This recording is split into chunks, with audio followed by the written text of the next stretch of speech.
अस्सलाम वालेकुम जी। Work visa appointment open हुई है कि नहीं? वर्क वीज़ा की अपॉइंटमेंट एडवांस बुकिंग करवा लें या आप बुक करवा लें, कुछ देर बाद नोटिस आ जाएगा। देखिए, इस चीज़ के बारे में अभी तक एम्बेसी ने कोई नोटिस नहीं दिया। जो लास्ट एम्बेसी ने नोटिस दिया था वो मैंने आपको पहले भी दिखाया था, ये आपकी स्क्रीन पे अभी भी आपको नज़र आ रहा है।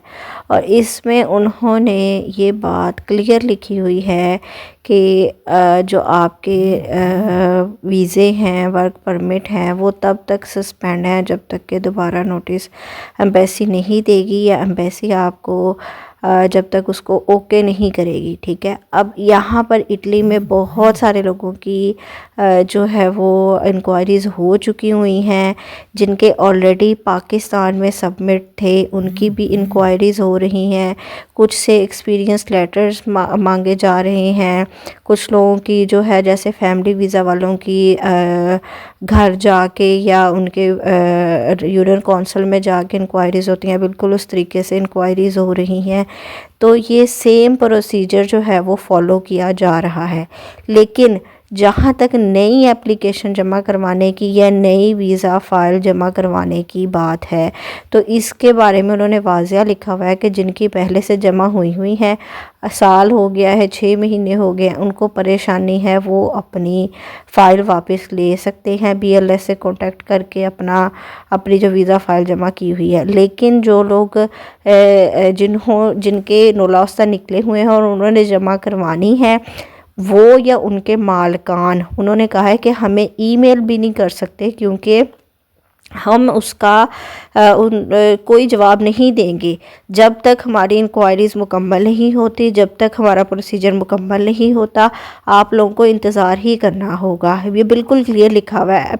Applicants, employers and lawyers are invited to avoid sending email to embassy और बीएलएस रिगार्डिंग वेरिफिकेशन। उन्होंने कहा है कि आप वेरिफिकेशन के लिए हमें बार बार ईमेल भी ना करें। ठीक है।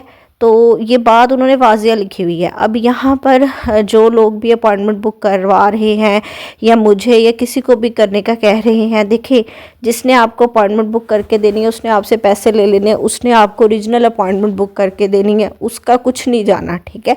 लेकिन आपके डॉक्यूमेंट जमा नहीं होने, आपका उसका क्या फ़ायदा होना है?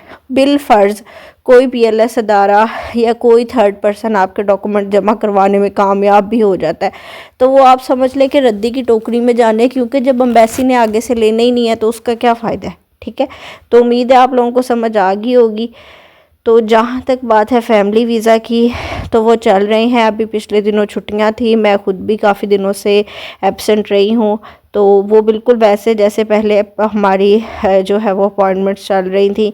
हाँ, ये है कि जो कलेक्शन कॉल्स हैं वो लेट हो रही हैं। जिस तरह एकदम दिसंबर में थोड़ी तेज़ हो गई थी वीज़ा स्टैंपिंग की रेशो, उस हिसाब से अभी वर्क फ्लो में आते हुए थोड़ा टाइम लगेगा।